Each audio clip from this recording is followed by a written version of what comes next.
everybody. Welcome to Inspiring Adventures. It's Tuesday night, it's 6 o'clock, so it's time to talk. Welcome to Inspiring Adventures with Miz Meliz. The bell is rung, it's time to start. This is Inspiring Adventures, and I'm Melissa Reyes. Thank you so much for joining us. Tonight I have live in my studio, he's really here, Leon Logothetis. And he has written his most recent book. I bought it on Amazon, so it would be here in time. I hope you sign it for me. I will, if you're nice to me. Oh, I will. I promise. It's Live, Love, Explore. And it is really cool. And of course, he has the Netflix series, The Kindness Diaries, that I have been talking about all week. So certainly you know about that. Why don't you tell us a little bit about yourself and say hello? Sure. So I am an Englishman, sitting in the wrong way, Just like move this. closer. Okay, There move we closer. go. There you go. I'm an Thank you. Englishman living in LA. I used to be a broker in the city of London. I found myself to be very depressed, very disconnected, no real sense of purpose. And I ended up watching the movie The Motorcycle Diaries, which is a romanticized version of Che Guevara traveling across South America, relying on the kindness of strangers. And there was something about that movie that really inspired me, and inspired me to quit my job and to start traveling the world. That's it in a nutshell, eh? Basically. That's the short version. That's a lot. That's a lot.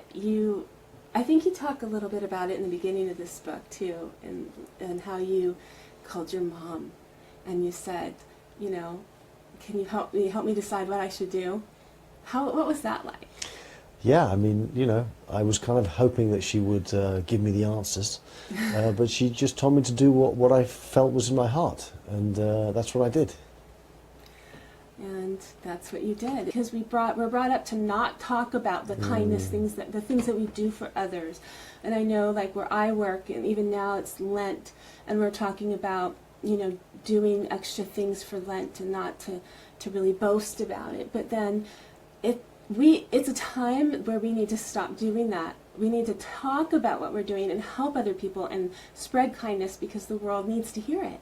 There are kind people out there like you. Oh, absolutely. There were kind people. There's humanity is the generosity of the human spirit is what is our fuel in so many ways. And there are many kind people out there, and some not so kind people, but that's just life.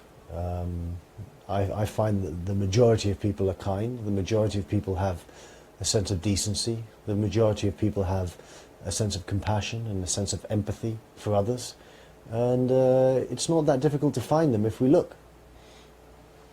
And people are so different, cultures are so different, but didn't you find that most people are the same? That's the greatest lesson I learned, was without a shadow of a doubt, we just simply want to be seen. Doesn't matter where you're from, doesn't matter what religion you are, doesn't matter what color you are, doesn't matter what gender you are, doesn't matter your age.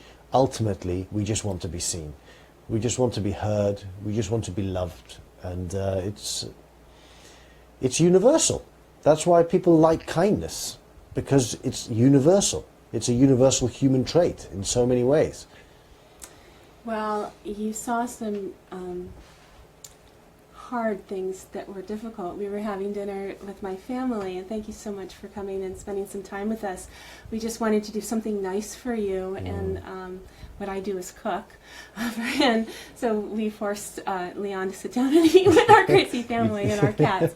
But we were talking about some of the darkest and most difficult things that you saw, and humanity has the dark times and the horrible truths. But even in that, and when I was watching The Kindness Diaries, and tell me in the comments if you found this too, I was rooting you on. I was like, come on, Leon, you can find the good in this. And then I was quiet and sad, and then you did, and I was like, you did it! Yes! Yeah. So what was it like? I mean, did you I don't know what the question is, but tell us more about that.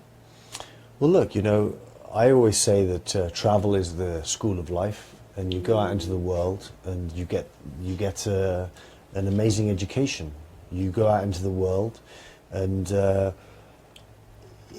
sometimes if you smile at the world smiles back. Other times it doesn't.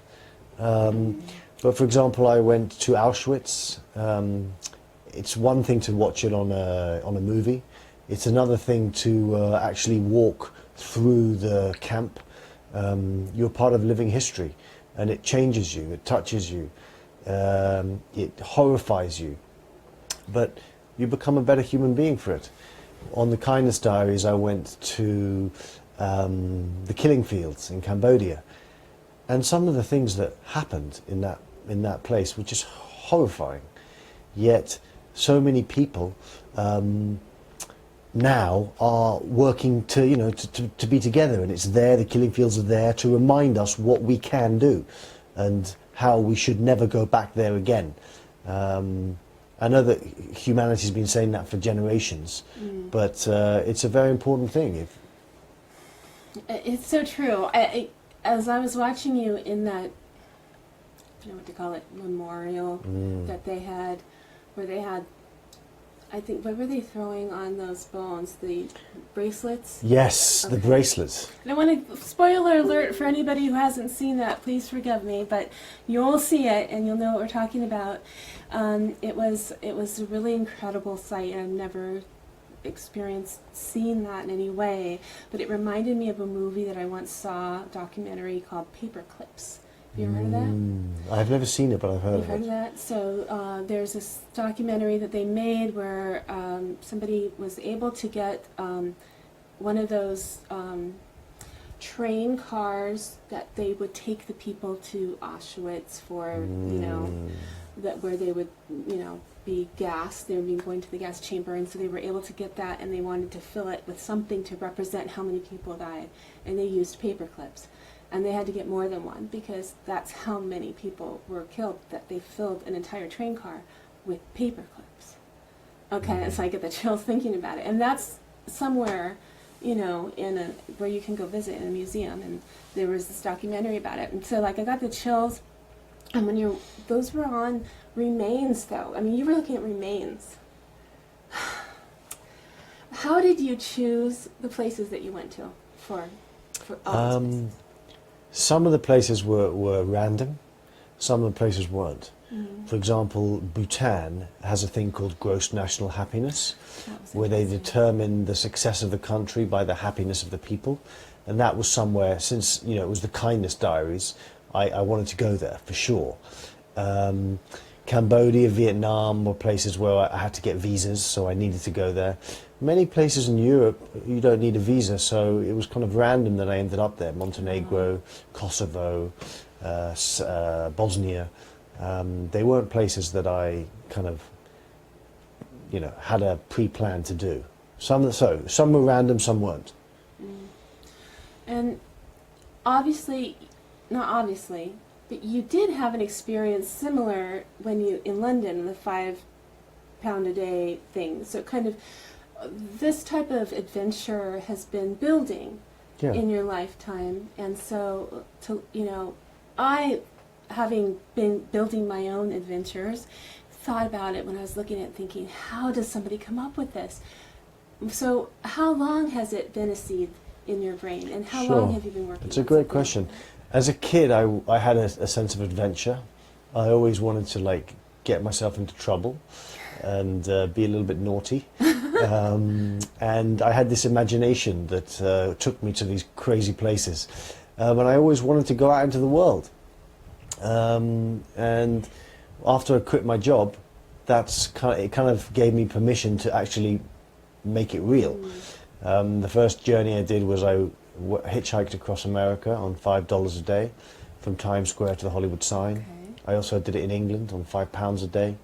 And I hitchhiked from the Eiffel Tower to Red Square in Moscow, all on €5 a day.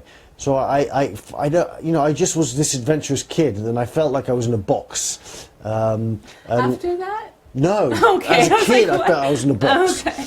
And when I finally got out, I went crazy. Well, good for you that you could do that. Yeah.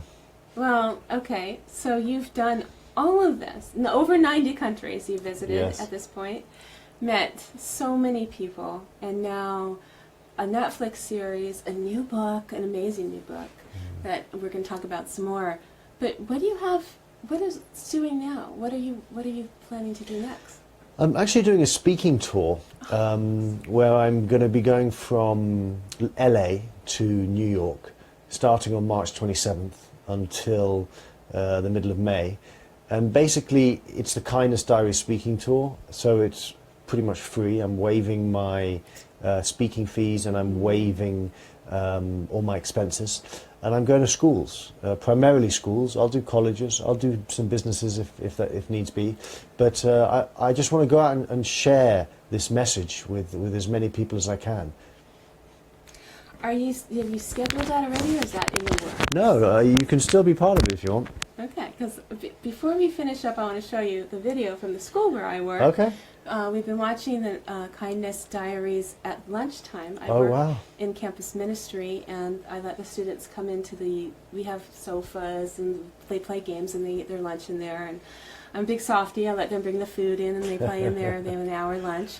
And there's a big group of kids who likes to come in every day, and we have a TV. And so I said, come on, let's watch this. 'Cause I've been trying to watch them all. And they loved it, great. except India. It was culture shock for them. They'd never seen anything like that. And there was a scene where he bathed in the Ganges. The Ganges, and they were eating, and they were like, oh no, oh no. But they were like this because they wanted to see what you were doing, and they were so enthralled. But these little kids that are children of privilege, they've never seen anything like that. And so it was very interesting. So afterwards I said, what did you think? And they were blown away. So they recorded a little video thanking you. Oh, that's so sweet. They would love it if you would That's come so to their sweet. school. So maybe we can work something out someday where you can come, and I know that any school would love to have you. That'd be fantastic. You have so many wonderful stories to tell. Thank you. Oh my gosh, Leon. So what was the purpose of Live, Love, Explore? Because I was a little surprised at the way it's written. Sure. So Live, Love, Explore really is all the lessons I've learnt on the road. And I've had the opportunity to meet many people and to have many lessons, good ones. And all lessons are good, but some bad experiences, some good experiences. And I've been inspired by books, I've been inspired by movies, I've been inspired by countries, I've been inspired by so many things that I felt that it was right for me to share this with people. And it's really about discovering the life you are meant to live. And it's about, what I try and do is I try and show you that you are magnificent. And I try and show you that you have value. And I try and show you that you matter. And with all those things inside your heart, you can create magic. And basically the way I did it was, it's a kind of a travel memoir, but it's also a self-help book, because there's no point in reading a book if you're not fully going to commit to changing your circumstances. So there's lots of exercises where you get the opportunity to, see whether you are committed to changing. And if you're not, that's fine. But if you are, you have the opportunity in the book to actually go in and make those changes. When I said that it's different, it's because you actually pose questions. It's almost like a workbook. How did you come up with the questions, and where did you come up with the idea to bring the reader into a place where they can dig deep? Look, I think it's personal experience. I've read many books. As I said, I've been inspired by many writers, and I knew that the only way that I was able to fully change my life was actually to commit, and the way I committed was by doing the work. And I did the work, and it took many, many years, but I feel like I improved as a human, and long may that continue, hopefully. And I just wanted people to have the opportunity with the Live, Love, Explore book to be able to do the same thing. Do you have a challenge for people, or I don't know, not a challenge, maybe just a quest or some way of sharing that helps them in why they would pick up your book and complete the questions and ask themselves those questions? Do you know, I do. I'm going to give you a challenge now. Can I read? I'd like to read. Don't lose my place, though. Oh, your place is number 25. Yeah.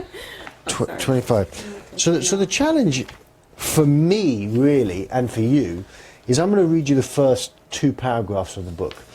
And my aim, if you read these first 2 paragraphs, and by the time you've reached the end of the book, you don't feel the way that these 2 paragraphs are supposed to make you feel, then the book has failed.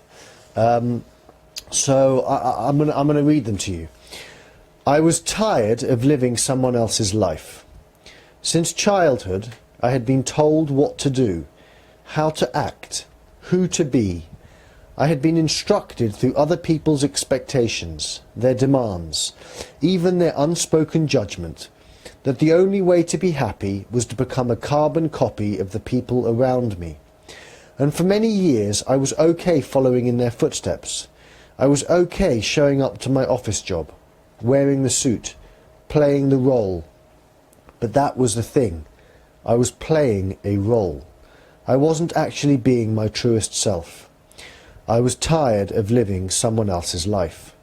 I wanted to live my own, and I wanted my life to be amazing. I wanted it to be filled with adventure. I wanted to live with such unbridled passion that every bit of food would taste richer, every inch of sky would be brighter, every breath of air more alive. And that's really what I want for people who read the book, to end up feeling that way, you know, actually experiencing it, like, wow, you know, is it possible to live like that? And it's not easy, and there's no perfection, and I don't live like that all the time.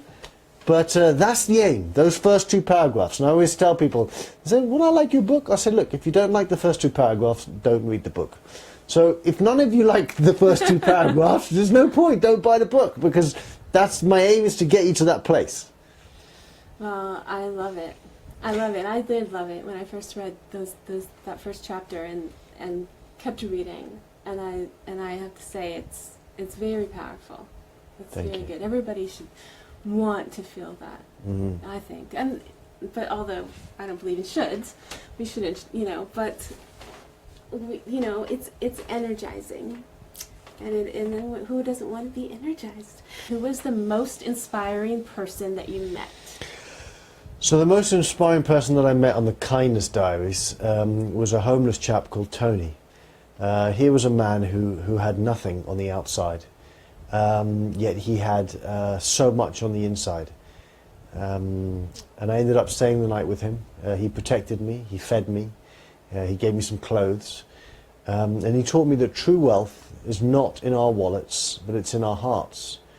It doesn't mean that money is not important, because of course money is important, but the truest of wealth is in our hearts. So I would say the most inspiring person was Tony. He had nothing, yet he had everything. They're saying that I loved Tony, and I did too. And somebody else said that was their favorite earlier. They said that was their favorite episode, when you slept in the street with Tony. Yeah, it was amazing. When he came out with those clothes and said, "Here," I love that. And I have a question for you from that, because later you were talking about it and about what homelessness looks like. What does homelessness look like? I mean, look, many people think homelessness is simply a physical ailment, where you're outside, you have no place to live. Yet reality, homelessness is more about what goes on the inside. And it's a mental issue. And they feel alone. They feel unloved. They feel unseen. And that really is the most destructive part of homelessness.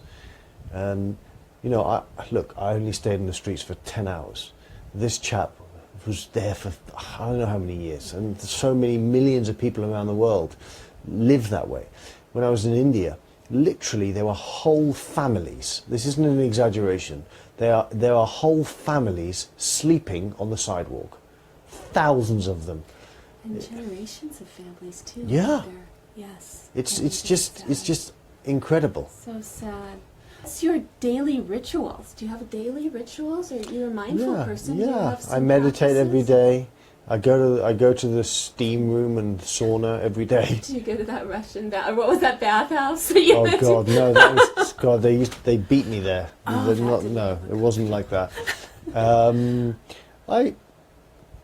I, I, those are really my rituals. I meditate. I pray.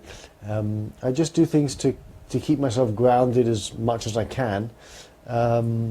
You see, I have a candle here. That's something that helps me. It Yeah. helps me get the calm. And Yeah, yeah. especially need that when I'm Yeah, candles are cool. feel it's vulnerable when you know that people are watching and you're talking and you can make a stupid mistake or something and you can't take it back. That's what's out there. You So can't take it back. This is it. This is your legacy. what you see is what you get. That's right. So that's a great question. Was there a time you wanted to just go home or quit? That's a good question. Yes, many times. The first time was the first moment I walked out of my house to start the journey. I was like, what on earth am I doing? I remember it very clearly. I was like, this is insane. I'm literally about to try and cross Earth. I loved how you call it that. You're traveling around Earth. Yeah, and it was just, I wanted to give up. And there were many, many times when I wanted to give up. But there's a famous quote from Winston Churchill that says, never, never, never give up. And although there are times when you can, sit down or lie down and crumble in a heap, just as long as you get back up and you keep on going, it's never, never give up. So your family, your mom, said, what do you want to do? And supported you. Through all these travels, were they very supportive? Or did they ever say, come on home, why are you doing this? Look, I think that... Go back to your job. Yes. I think that they were supportive to a degree. They thought maybe it wouldn't last, but it's lasted. And now they're very supportive because they know this is what I want to do. I mean, I would imagine that, you're a mother. Yeah. If your kids want to follow a certain path and you feel it in their hearts, it wouldn't be the correct thing to do to stop them. It's almost hard to convince them sometimes, too, that you're willing to go against what you want for them, but it's because you really ultimately want them to be happy. So Exactly. you can tell how happy you are doing what you're doing. Yeah. That's wonderful. It's on the show, Grace says. On the show, what was the saddest moment that you went through on the show, and how did you revive yourself? That's a good question. Look, I have to go back to Tony because I spent, again, only 10 hours. It was maybe 10 or 11 hours on the streets. But I remember after I woke up that morning and after I left Tony, I felt a sadness inside me. And here was a man that had been doing it for years. But I felt a sadness. There was like a darkness and energy. And it did take a few days for that to dissipate. I can only imagine what a homeless person goes through day in, day out. That was, so Tony was the best moment, but it was also one of the worst moments. Because energetically, being on the streets, like I said, I just did it for 10 hours. It was debilitating emotionally. What, this may be a difficult question, and I don't know if you can answer this, but what does it feel like to have to choose who you're going to help? It's a great question. And, there were so many people that deserved help. Yeah. I couldn't help everyone. I only had a certain amount of budget that I could help people with. So really, whenever I felt it in my heart, whenever I felt this connection, whenever I felt like there was something that I could do for this person that could genuinely change their life, and I felt a connection, that was when I jumped in and tried to help.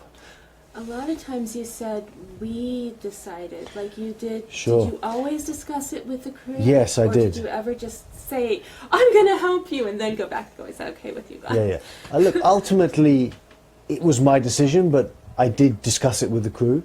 I wanted their opinions. But I kind of just feel through a person, and it just felt right. And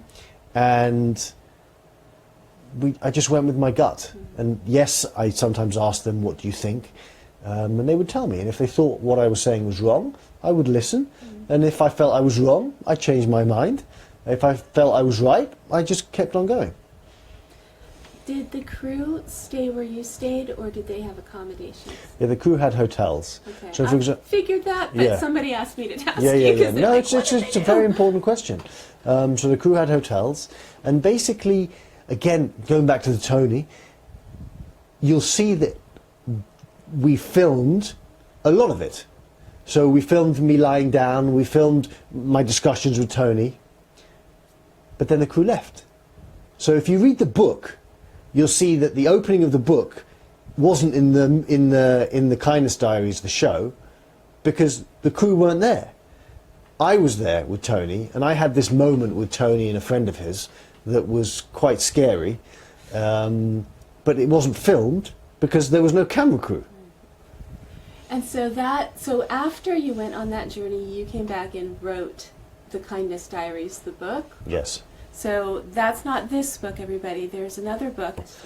So I've written 4 books. One of them was my journey across America on $5 a day.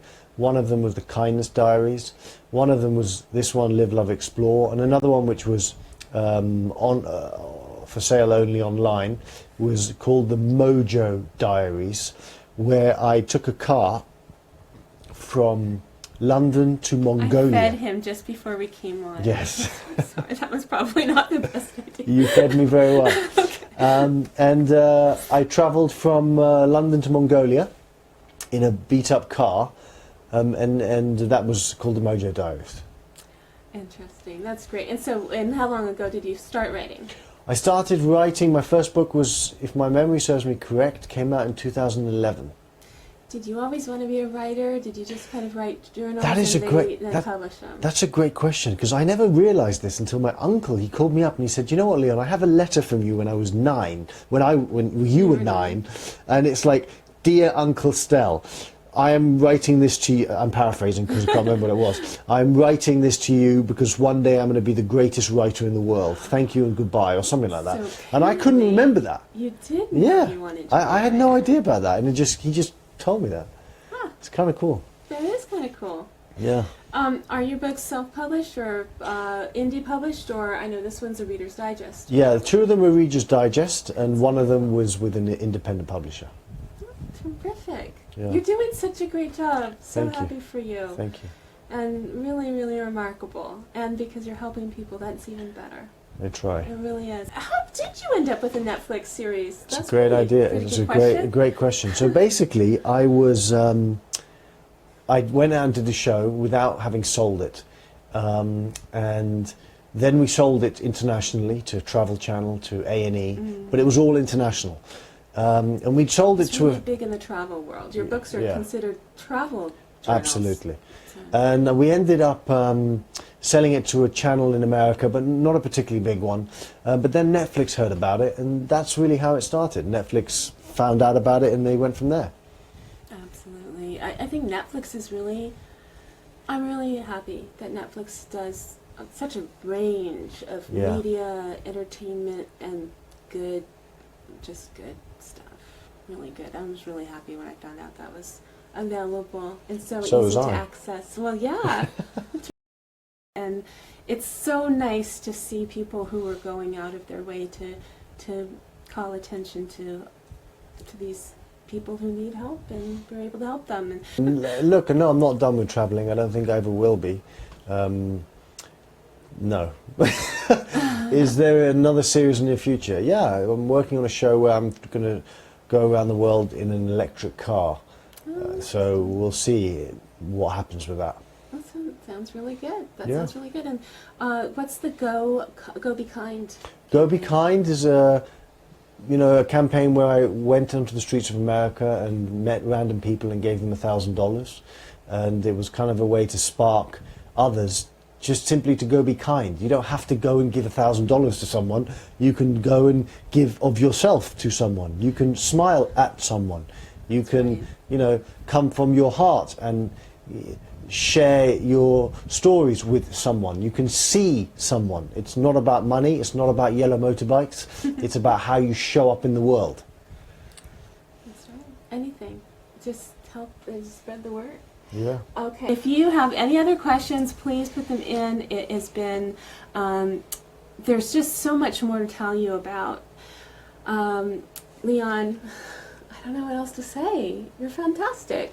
Thank you. Touching. You know, Leon does his own live Facebook Lives. And the other day you were talking about Winston, Winnie Love. And I found that very touching. And he was reading, you were reading from, kind of similar to this. That one. This one, yeah, that's okay. And so that was really touching. And so he gives so much of himself, and it's very beautiful to hear him. And you talk about lots of things on your live streams. So you're going to definitely want to check into that and follow him and like his page, and so that you can get to know him even better and see where he's going next. Do you have any questions for me? What inspires you? What inspires me? People. I love people. I love to hear their stories. I think that we bring people closer together, just one story at a time. And yeah, I just think it's fascinating. I love to make connections. And every year I set an intention, and this one is to thrive and to grow. And by meeting people and hearing their stories and sharing them, I think we all grow. So that's what I do. That's what I like do. That's it. how the world goes round. So that's what we're doing. Let's see, I've got some more. I'm going to echo Sandra's question. Do you stay in touch with anyone you meet on the show? Thank you. I didn't see that question. Yeah, not all of them. I stay in touch with Willie, the Scotsman from episode 1. I stay in touch with Tony. I'm curious about that. I stay in touch with the rickshaw driver. So yeah, I stay in touch with some of them. Not all of them, but some of them I do. I think Lito mentioned that question earlier about the rickshaw driver. I saw that word pop out.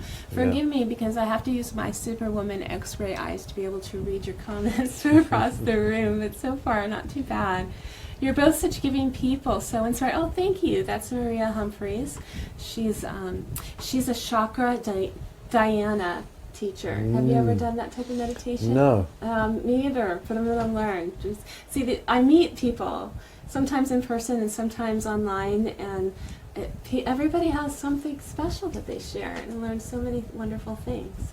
So that's how I met Cindy Harrison. We met online, and she lives in New Hampshire, and she's an art teacher, and she asked me to help her with her social media and doing live shows, and now we do a weekly show.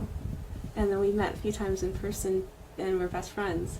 But, I mean, you just never know who you'll meet or how you'll be changed because of these wonderful, fascinating people. Yeah. I'm so happy. I hope that we get to see you at the school. We have a middle school and high school. I hope so too. Yeah, absolutely. All right. Well, thank you. Very touching. All right. Well, if anybody else has a question, please let us know, and we will get back to you. And I just want to thank you so much for being here.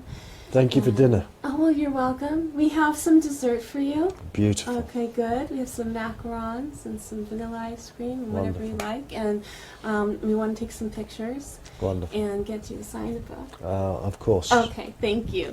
Well, thank you, everybody. Thank you so much for being here on Inspiring Adventures.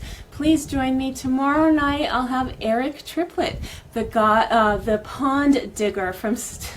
I can't even talk anymore. He's the pond digger from Snapchat, and he is amazing. He has hundreds of videos on YouTube, and he talks about his business, which is digging ponds, but it's more than that. It's his lifestyle, it's his passion, and he shares with you how to make your passion into your business, whatever that is for him. It's koi. For you, it could be whatever you're doing, but make it wonderful. So meet Eric Triplett tomorrow night on Inspiring Adventures with Miz Meliz. Thank you, everybody. We'll see you soon. Maybe we'll get him back when he does the next book. Okay, good night. And